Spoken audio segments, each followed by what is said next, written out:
Olá, gente. Estamos de volta, né? Nem demoramos tanto assim. Nosso quinto tema, nosso quinto painel deste evento, desse projeto, que é o de farmacêuticos na indústria. E a gente traz, nesse quinto painel, dois temas importantes, com dois profissionais com larga experiência também, bastante gabarito, de terem trabalhado, estudado e trabalhado esses temas que eles vão abordar aqui para a gente. E a gente vai trabalhar nesse painel com auditoria e com farmacoeconomia. Então, nós temos aqui dois convidados, colegas farmacêuticos, a Karina Lucera, que vai abordar a questão da auditoria em indústria farmacêutica, e o André Yoshikane Shoshima, que é profissional, né, com a formação na área de farmacoeconomia, e vai trazer um pouco também dessas questões de custo do medicamento, né, a questão que é tão impactante e tão importante hoje, né, quando a gente ouve falar de medicamentos que custam milhares de dólares. Então, vai ser um tema muito interessante. Vou sair de cena e já vou deixar com vocês. Muito obrigado, Karina e André, por terem aceito o convite do Instituto Rios para dividir a experiência de vocês aqui conosco. Ao final da palestra de vocês, a gente abre para as interações no chat. Tá bom? Boa palestra. Bom, pessoal, boa tarde a todos. Obrigada, Francisco, pela oportunidade. Nós vamos falar um pouquinho de auditoria na indústria farmacêutica, tá? Eu vou começar, estou utilizando aqui o canal pela Rios, mas vou começar me apresentando aqui. Meu nome é Karina Lucera, vou apresentar a minha formação acadêmica, experiência profissional. Eu coloquei aqui, né, sou farmacêutica industrial, graduada pela Faculdade Oswaldo Cruz, né, em 2002. Fiz a pós-graduação em qualidade e produtividade na USP, né, na instituição Vanzolini. Fiz a pós em marketing no Mackenzie e estou cursando atualmente a pós-graduação em assuntos regulatórios e registro de produtos na Anvisa.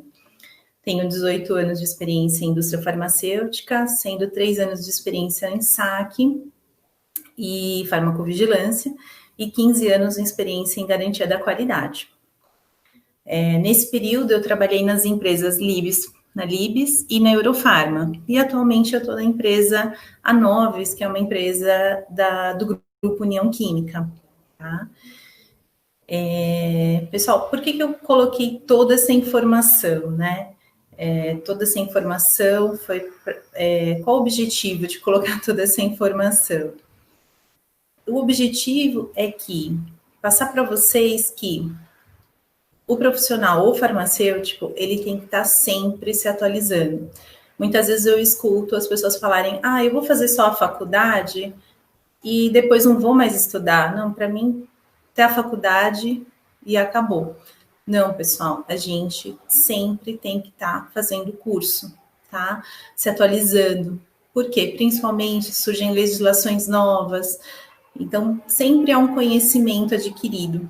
E isso vai te dar toda a bagagem para você poder atuar em qualquer empresa que você esteja trabalhando ou queira iniciar o seu trabalho, tá?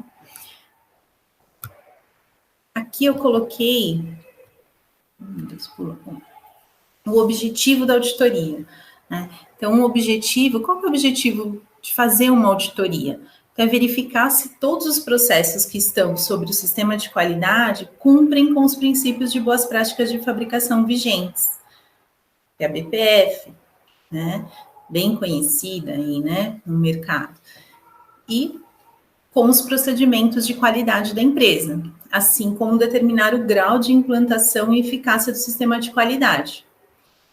Então, o que eu coloquei aqui? Coloquei alguns símbolos de órgãos reguladores. Então, eu coloquei o símbolo da Anvisa. Então, ou seja, se eu tenho que auditar um processo, eu tenho que saber o quê? Legislação da Anvisa.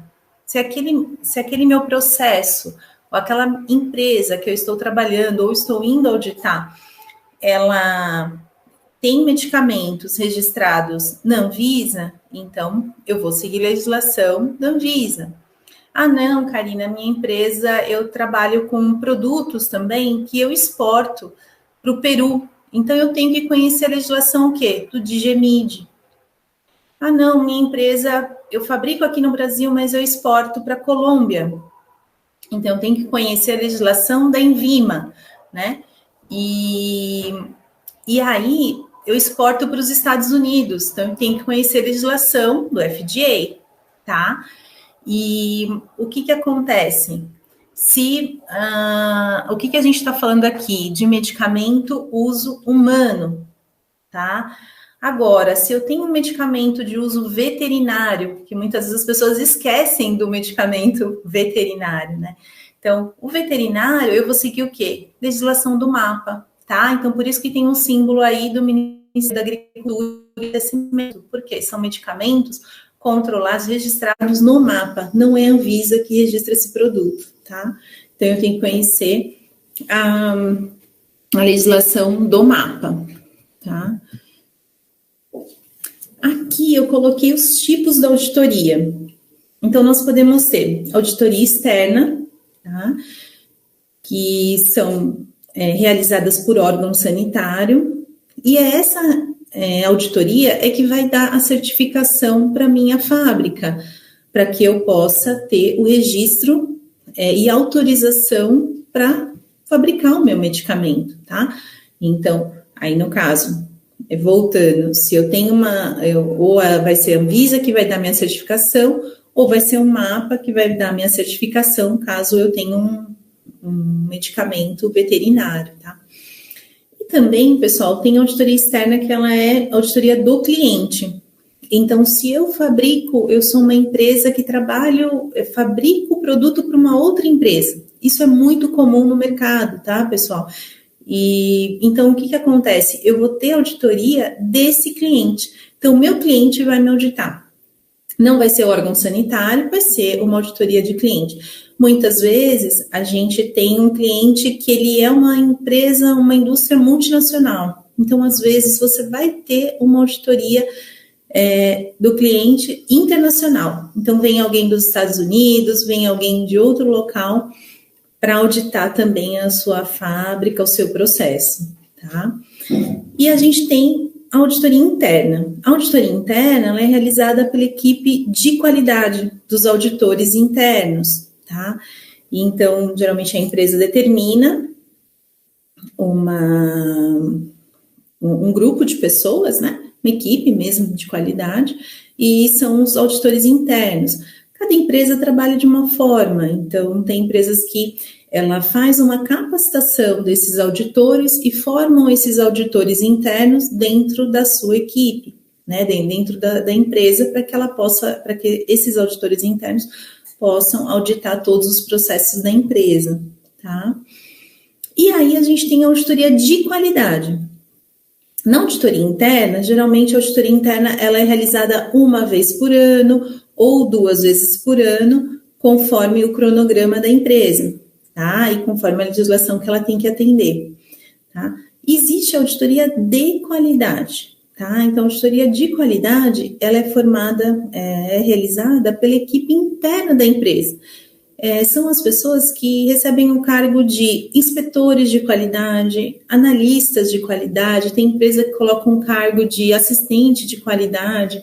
Cada empresa coloca um cargo, não há problema nenhum em relação ao cargo, mas são pessoas designadas pela gerência de qualidade para que execute um trabalho de inspeção, de auditoria durante o seu processo. Então, essas pessoas estão ativamente nos processos, principalmente no processo de fábrica, de produção, de manufatura. Então, o pessoal está na fabricação, está na linha de embalagem, está na linha de fabricação. Precisou fazer uma amostragem do medicamento, aconteceu algum problema, eu tenho que ter um inspetor para avaliar aquele produto, tá? Então, isso é um cargo e uma atividade dentro da indústria que requer uma série de atributos e os pontos que eu tenho que avaliar. Então, como que eu vou inspecionar aquele medicamento, né? Então, a gente está falando de um medicamento pronto, que está enlistado, ou eu estou falando de comprimido, né? Ou de repente se eu estou falando de estéreis. Então, a gente tem que ter ter todo um conhecimento para que eu possa ir lá e inspecionar esse medicamento para aprovar ele ou não para o mercado, tá? E com isso, a Rios, nós vamos fazer um curso aqui na Rios que vai determinar exatamente e detalhar todos esses pontos, tá? Hoje o tempo é um tempo curto, então não daria para a gente detalhar tudo, tá? Mas nós vamos fazer um curso aí pela Rios, onde nós vamos dar todo esse detalhamento para vocês, tá? Então, fiquem ligados aí que em breve sairá esse curso pela Rios. Tá? Vocês vão ter todas as particularidades, todas as informações. Aqui, pessoal, eu coloquei de agradecimento, né, a Rios, coloquei também o meu perfil aqui de LinkedIn, o meu contato aqui do LinkedIn, tá? Onde eu anuncio também várias vagas, várias oportunidades, e onde vocês podem me contatar, caso tenham também outras dúvidas, e também na Rios, e agradecer aí pela Rios pela oportunidade, tá? E em breve nós veremos novamente nesse curso aí, onde a gente espera que seja o quê? Uma porta de entrada também para a indústria, tá, pessoal? Porque a gente precisa de diferencial. Muitas vezes as pessoas perguntam, como que eu faço para entrar na indústria? O que eu preciso ter? O que eu não preciso ter? Então, gente, cursos são essenciais para que vocês tenham um diferencial no mercado, tá? Então, hoje, cada vez mais, cada empresa quer um profissional mais capacitado. Então, quando ela pega um currículo de um profissional com bastante cursos, com bastante formação, e pega um outro profissional que não tem, só a faculdade, ou às vezes não tem nem a faculdade, né? Mas ou um profissional, então ela fala, poxa, para o mesmo cargo eu vou contratar um profissional que não tem cursos, não tem uma capacitação, ou eu vou contratar um profissional que já está capacitado, né? Já está bem capacitado e com certeza vai desenvolver uma atividade que vai trazer mais benefícios para a empresa, tá, pessoal? Então, esse é o objetivo aí da gente capacitar o pessoal para tentar atingir esses cargos de inspeção de qualidade, os analistas de qualidade, os inspetores de qualidade, e ter uma capacitação do que eu preciso saber e o que eu não preciso saber, tá? Para avaliar. Então, eu passo aí a palavra para vocês e estou aberta às perguntas. Aqui de compartilhar minha tela.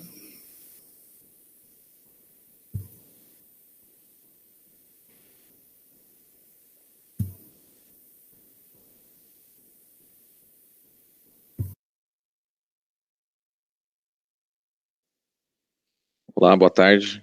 Vou compartilhar minha tela também aqui.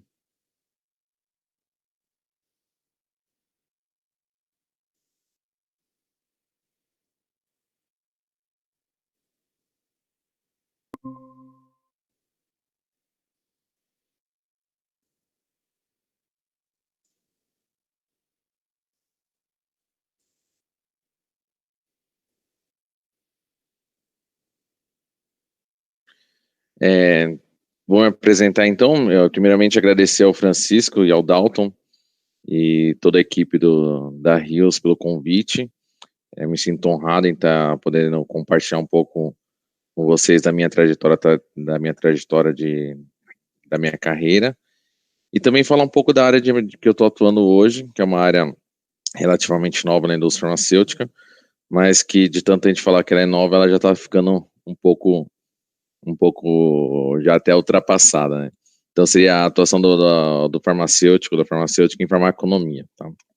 Só me apresentar, eu me chamo André, eu sou farmacêutico formado pela Unesp e fiz 2 especializações, uma em gestão da ciência farmacêutica e uma em gestão da clínica, pela Federal de Santa Catarina e pelo Instituto Sírio-Libanês, e fiz um mestrado em avaliação de tecnologia em saúde pelo Instituto Nacional de Cardiologia, que é um hospital federal ligado ao Ministério da Saúde. E vocês até vão achar estranho o que eu estou fazendo aqui, porque eu construí basicamente minha carreira dentro do Sistema Único de Saúde. Eu trabalhei durante 10 anos na Prefeitura Municipal de Santana de Parnaíba. E lá eu caminhei internamente, eu fui farmacêutico do componente especializado, que é a farmácia de alto custo. Fui comprador e responsável por toda a cadeia de suprimentos de medicamentos do município. E fui coordenador da Comissão de Farmácia Terapêutica, que é o órgão responsável em incorporar ou não incorporar algum medicamento no município. E também fazia toda a interlocução, tanto regional quanto estadual, representando o município nos órgãos bipartites, tanto regional quanto estadual. E depois desses 10 anos, eu realmente, com todo esse conhecimento que eu tinha do Sistema Único de Saúde, e com a minha formação técnica em avaliação de tecnologia em saúde e farmaconomia, eu aceitei o desafio de trabalhar na empresa japonesa, uma multinacional, de inovação chamada Daiichi Sankyo, não sei se todo mundo conhece, tá? E aí acho que bom a gente trabalhar um pouco, e em algumas empresas, cada empresa vai trabalhar com algum termo para fazer essa denominação dessa área. Na Daiichi a gente chama de HOR, que é Health Economics Outcome Research. Em algumas indústrias vou chamar de farmaconomia, e até em outras indústrias pode ser chamado de ATS, que seria a avaliação de tecnologia de saúde, tá? E aí só para a gente entender um pouco desse macro conceito, e prometo que eu não vou trabalhar, não vou aprofundar muito em conceitos e em como a gente acaba atuando na área de farmaconomia, até porque o tempo e o objetivo não seriam esses. O conceito de ATS seria um conceito mais macro, em que os outros conceitos estariam um dentro do outro, né? Então, segundo Goodman, o ATS é um campo multidisciplinar de análise de política que estuda implicações clínicas, sociais, éticas e econômicas do desenvolvimento, difusão e uso de uma tecnologia em saúde. Então, pode ver que a ATS é esse conceito um pouco mais amplo, um pouco mais filosófico, que envolve não só os desfechos clínicos, não só os desfechos econômicos, mas todo um contexto, toda uma política em torno desse conceito. Já a área de HR, que é o pai da farmaconomia, que é o Drummond, das avaliações econômicas, HR seria a avaliação econômica na área da saúde, que pode ser definida como uma comparação entre 2 ou mais tecnologias, em que você vai cruzar tanto os custos quanto os desfechos clínicos que as evidências científicas trazem dessa tecnologia. E a farmacoeconomia nada mais é do que você aplicar os conceitos de avaliações econômicas e quando você utiliza uma tecnologia, um medicamento. Então, esse conceito faz todo sentido dentro de uma indústria farmacêutica. E o que essa área de HR ela faz dentro? Ela é basicamente uma área de suporte. A gente dá suporte a todas essas áreas que estão interligadas dentro da indústria. Então, dentro da área médica, a gente faz alinhamento das informações científicas para a construção da estratégia de HR. A área de farmaconomia não seria nada sem as informações clínicas publicadas em artigos científicos dos produtos que a gente vai trabalhar. Então, esse alinhamento com a área médica vem justamente para a gente definir quais são as principais evidências que a área de HR trabalharia, ou a área de farmaconomia.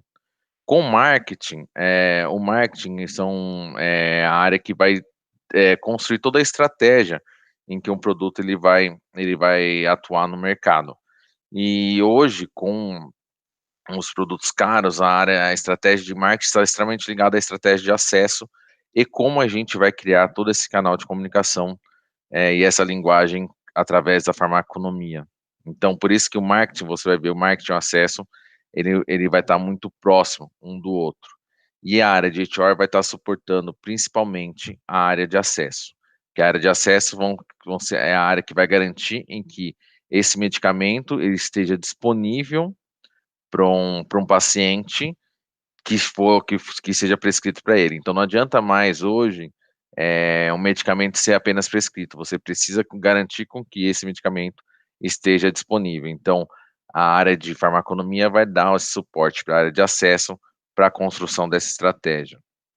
A área de regulatória, a gente tem essa interface com a área de regulatório, porque quando a indústria farmacêutica vai realizar a submissão de preço para a Anvisa, você tem que, nesse dossiê de preço, a história ela é contada basicamente com os conhecimentos técnicos de ATS.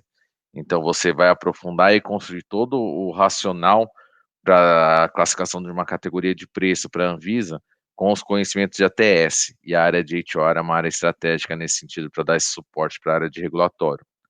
Na área de vendas, a área de HR pode construir ferramentas, calculadoras farmacoeconômicas para que possibilite causar esse engajamento dos clientes, bem como também quando você faz uma estratégia de publicação de dados de vida real, dados farmacoeconômicos, que possam ser tratados de uma maneira direta com material promocional.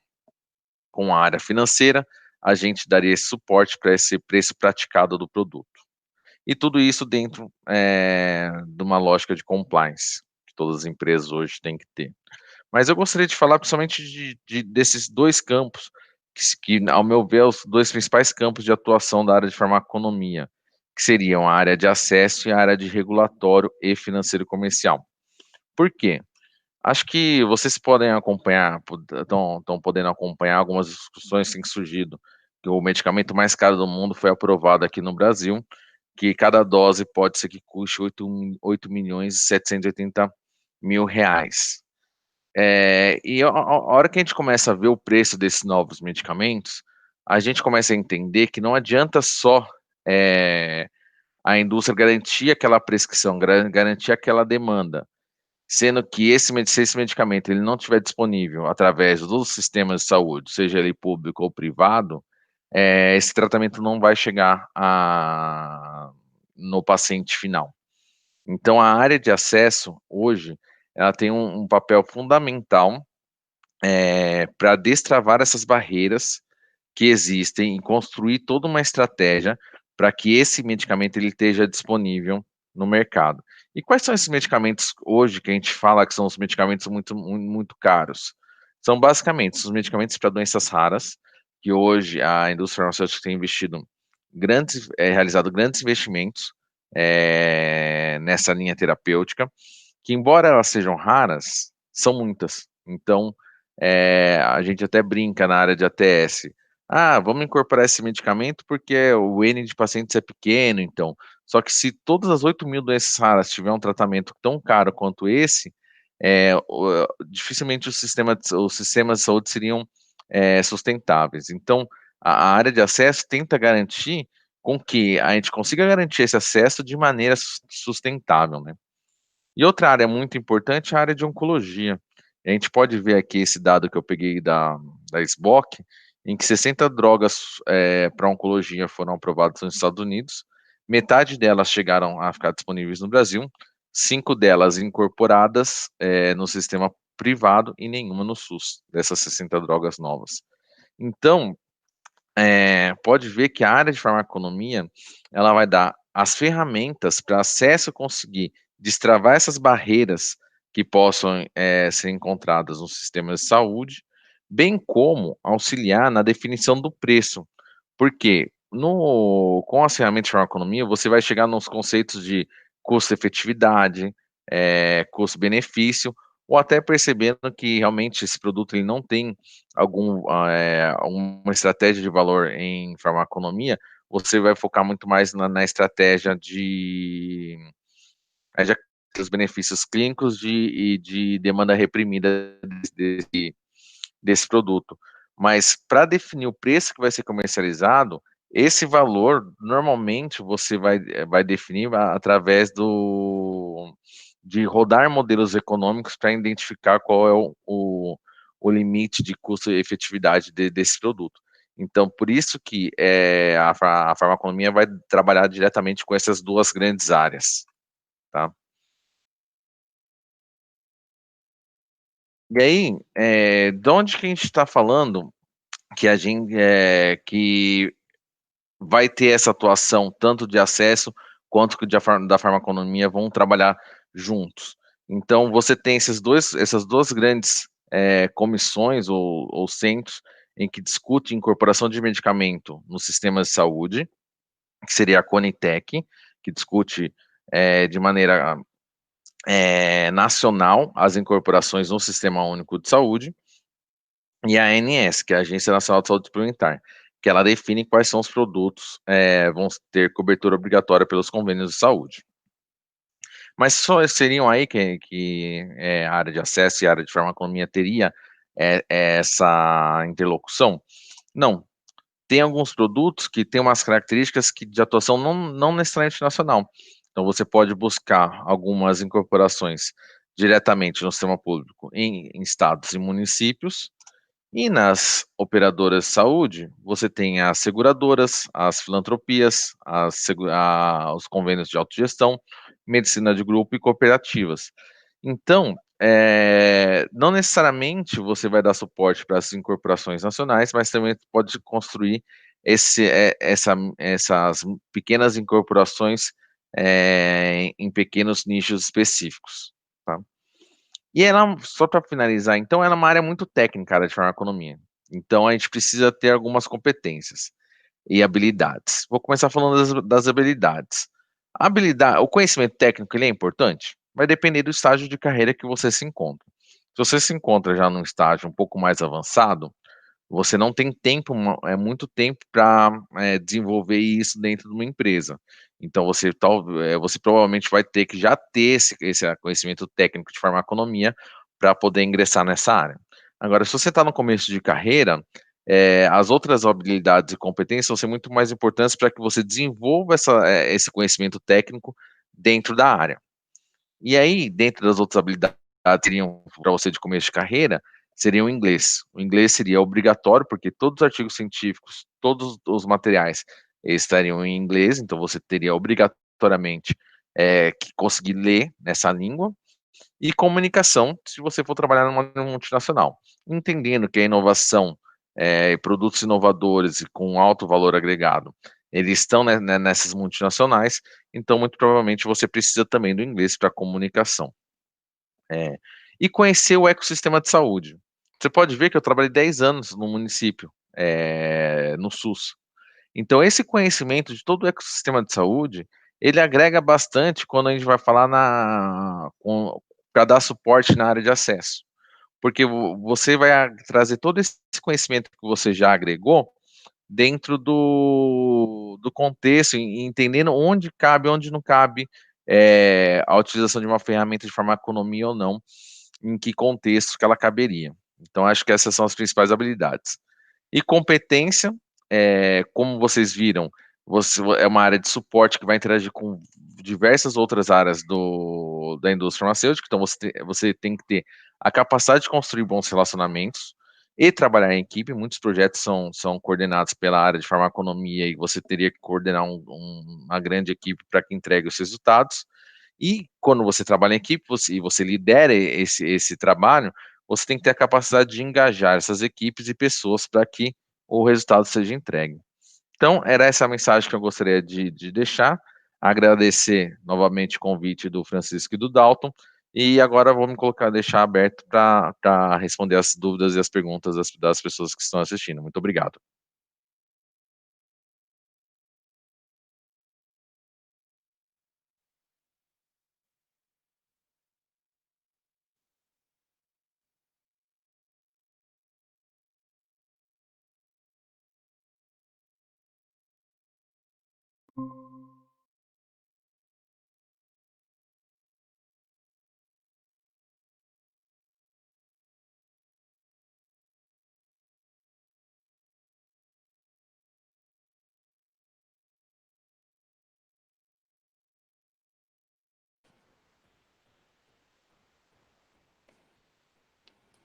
Ok, gente? Entrando aqui de volta para fazer alguns comentários, né?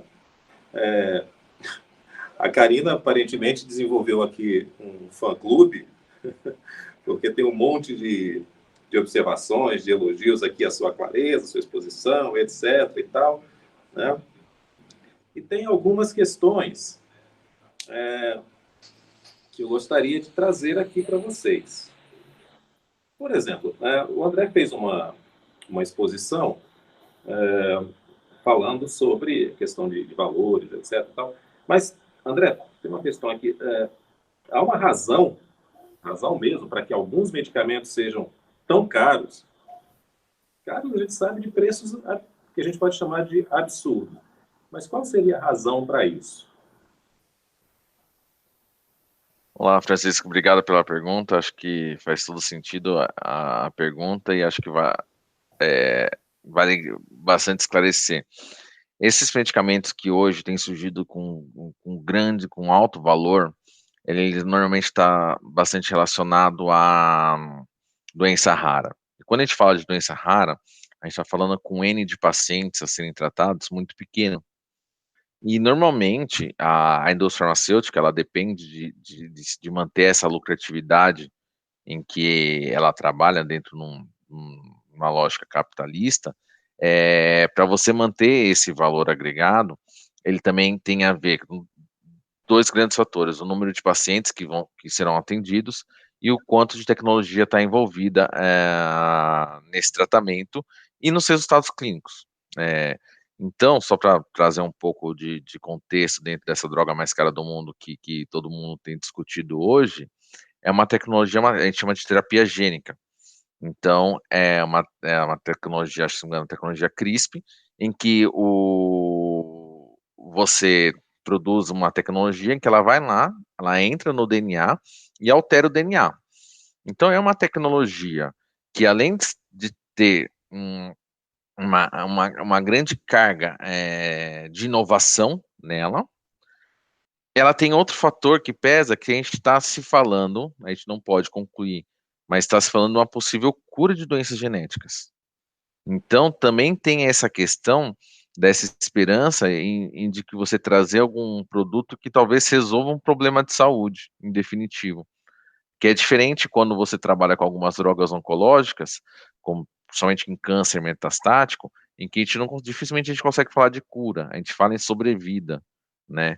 Então essas drogas que discutem cura também, ela acaba tendo esse valor agregado e trazendo tudo isso para a formação do preço. Outro exemplo que pode trazer é das drogas antirretrovirais para hepatite C. São drogas caras, mas que estão entregando cura. Então, acho que tem esses dois fatores, esses três fatores: a inovação tecnológica, o número de pacientes que seriam atendidos e o bom desfecho clínico dessas tecnologias, acho que compõe todo esse arcabouço para os valores atuais dos medicamentos. Ok. E aí eu acho que um ponto importante quando você fala do N, né, ou do número de pacientes que serão atendidos, de fato, quando a gente pensa em um medicamento como as vacinas que estão sendo produzidas para a Covid, são vacinas que potencialmente atenderiam 8 bilhões de habitantes, que são, né, que é a população do planeta. Então, elas estão indicadas, ou estarão indicadas, para a prevenção da doença em toda a população. Já quando você fala de uma droga para uma doença extremamente rara, de fato, o número de pacientes a ser atendido, o número de clientes seria muito menor. É isso que você se refere nessa questão do N, né? Exatamente. Eu acho que só para completar, acho que uma coisa que é importante, que eu me lembrei aqui, é que para a doença rara, o Brasil é um mercado muito importante para a indústria farmacêutica. Pelo fato que a gente é um país muito populoso, o SN de pacientes para pacientes com doença rara, ele é proporcionalmente mais elevado que em outros países. Então, dentro do mercado de doença rara e você tem um sistema universal de saúde público, isso é algo que chama muita atenção para a indústria farmacêutica atuar no país. Perfeito. Karina, aqui, uma questão. Para se trabalhar na auditoria, você entende que precisa ser um profissional mais sênior? Pode ser um profissional em início de carreira? Qual é a tua opinião nesse sentido? Sim. Não, na verdade, pessoal, o profissional sênior, ele vai ajudar vai ser mais fácil, vamos dizer assim, né? Mas não necessariamente precisa ser um profissional sênior, tá? Porque a base da auditoria, o que que é? É legislação, então eu tenho que olhar a minha legislação e principalmente avaliar o quê? Os procedimentos da sua empresa. Muitas vezes as pessoas esquecem dos procedimentos, né? Muitas vezes as pessoas falam, olha, não, aqui na legislação está falando isso, isso, isso, e eu tenho que fazer isso, isso, isso.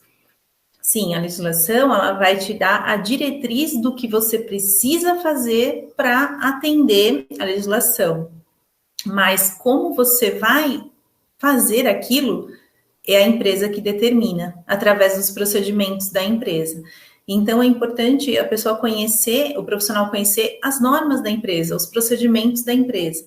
Então, não necessariamente, por exemplo, se eu vou auditar uma área de pesquisa clínica, nós temos que auditar a área de farmacovigilância, a área de saque, a área de todas as áreas da empresa, regulatórios, pesquisa clínica,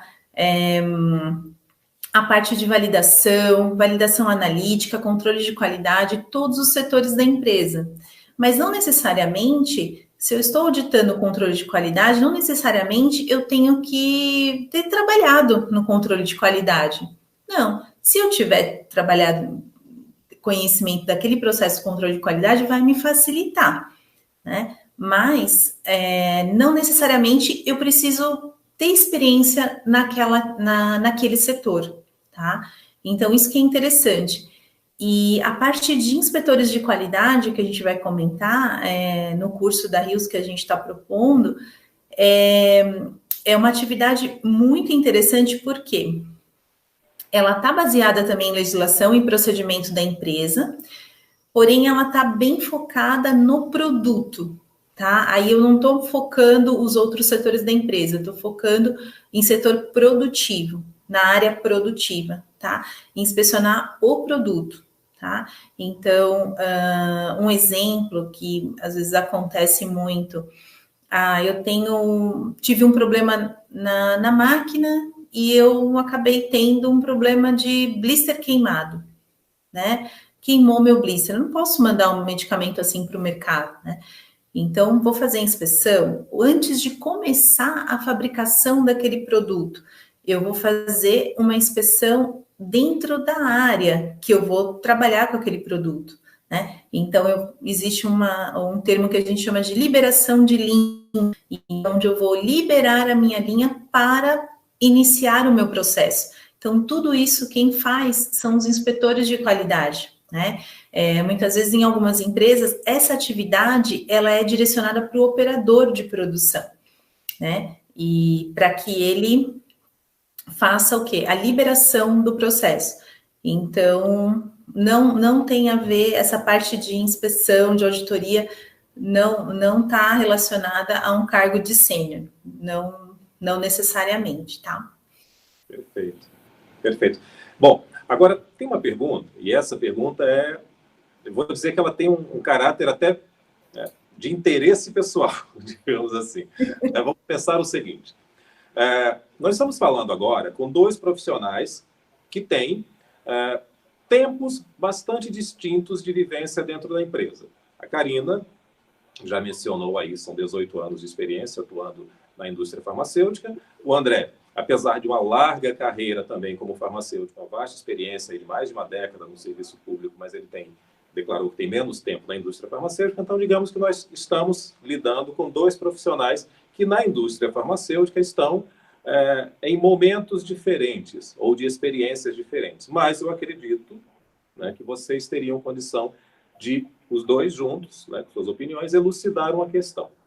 Veja, suponhamos, né, um profissional aos seus 50 anos de idade, né, que tenha atuado 20, 25 anos em outro segmento, em outro setor, seja o serviço público, seja a área hospitalar, enfim, outro setor diferente da indústria farmacêutica.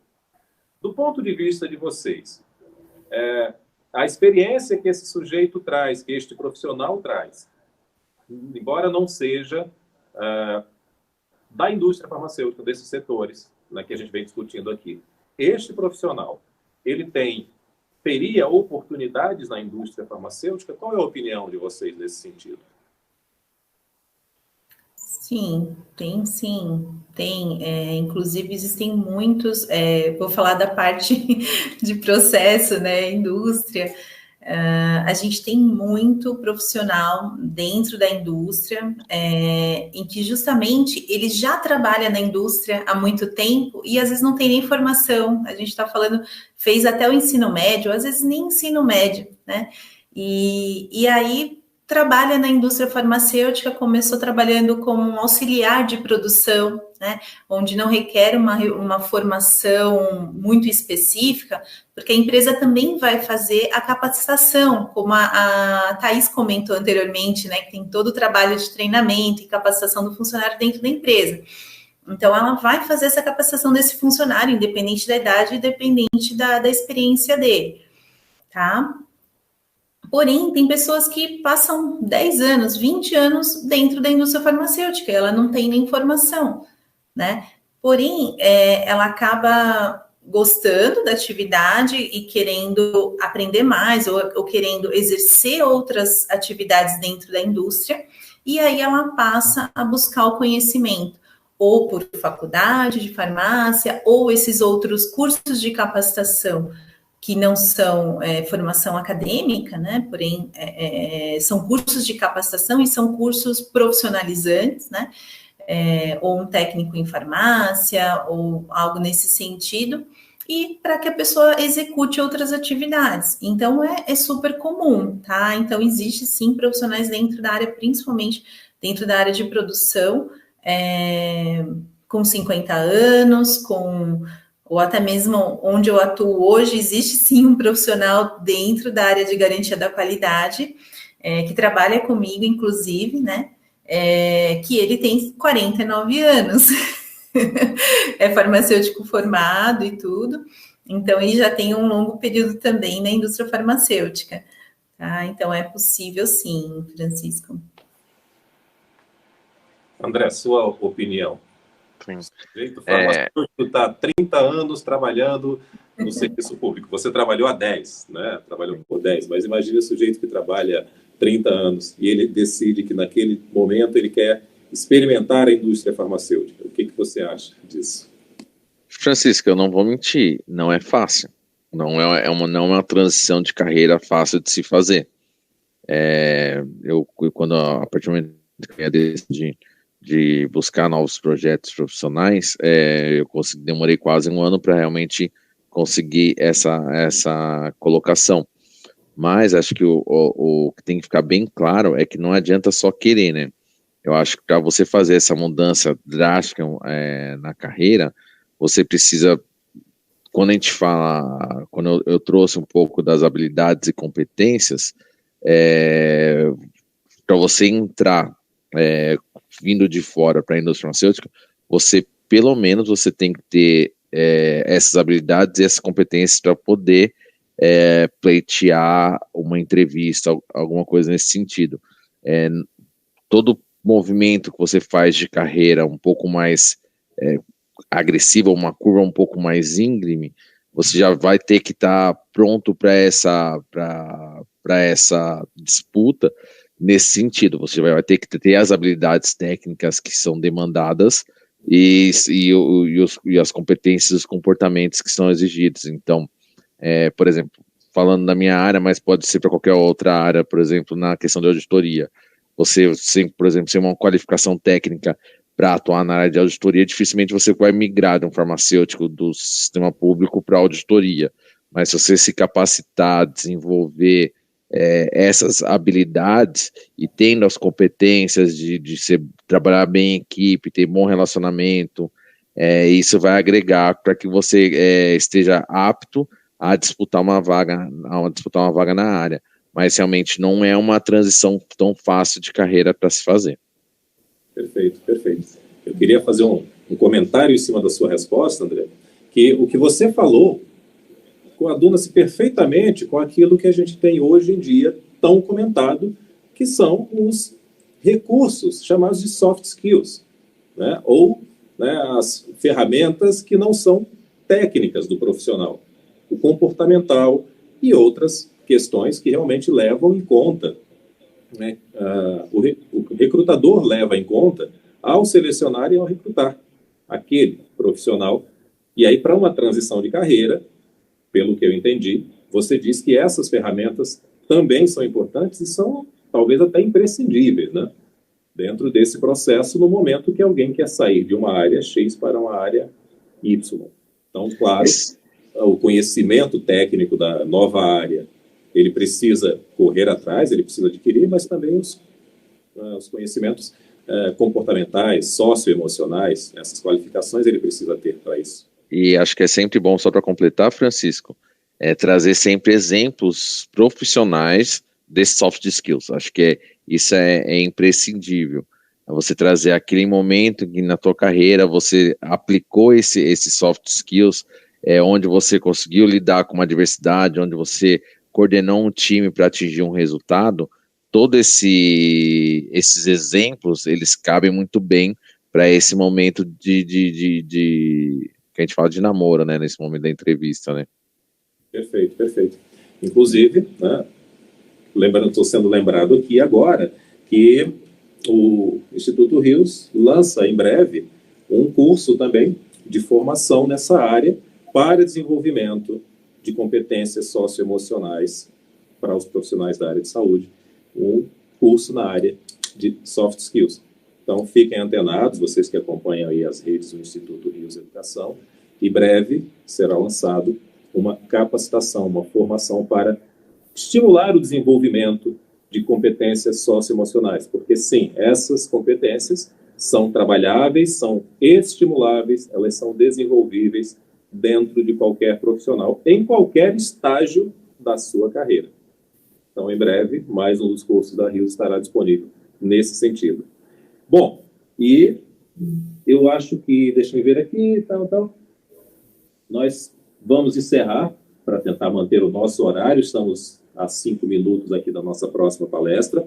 Em nome da Rios Educação, eu queria agradecer muitíssimo a participação de vocês, essa dedicação que vocês tiveram em ceder esse tempo, essa contribuição, esse conhecimento para dividir aqui com o nosso público. Muito obrigado, Karina Lucera, André Shoshima. Foi um prazer dividir esse horário da tarde com vocês aqui. Eu que agradeço, Francisco, e queria até encerrar com uma frase aqui, né, que eu até vi essa frase aqui na FECAF, nas paredes aqui, que a escola é super bonita e com várias frases, né, estimulantes e motivantes, né, pra gente. E então, uma frase é: acredite que você pode e você vai chegar lá. Do Theodore Roosevelt, que é um ex-presidente, né, dos Estados Unidos.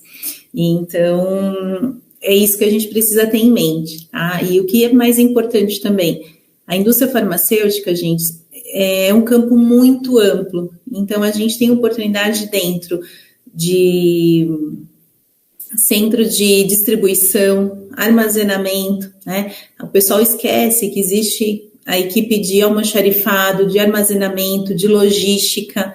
Então, são vários setores e vários pontos de oportunidade para entrada em indústria também, tá bom? Obrigada a todos. Gostaria de agradecer novamente ao Francisco e ao Dalton pelo convite. É um prazer dividir um pouco dessa experiência, dessa minha trajetória e realmente deixar essa mensagem realmente em que tudo é possível desde que você lute e se prepare para tal. Não necessariamente vai acontecer, mas você vai estar dando subsídios para o máximo de subsídios para que isso aconteça. Obrigado e fico à disposição também para qualquer outro momento. Perfeito. Então, gente, daqui a alguns minutinhos a gente inicia o nosso painel de número 6, nosso penúltimo painel da tarde, né, que será com o Henrique Campos e o Marcos Stromberg. O Henrique trabalha como promotor médico, também uma área bastante interessante, uma o marketing da indústria farmacêutica junto ao profissional médico, o profissional prescritor. E o Marcos Stromberg trabalha com o treinamento, também uma outra área muito bacana e que a gente precisa entender qual é a amplitude disso. Então, daqui a pouquinho, o Marcos e o Henrique estarão aqui conosco. Encontro vocês daqui a alguns minutos no nosso painel 6. Não saiam daí.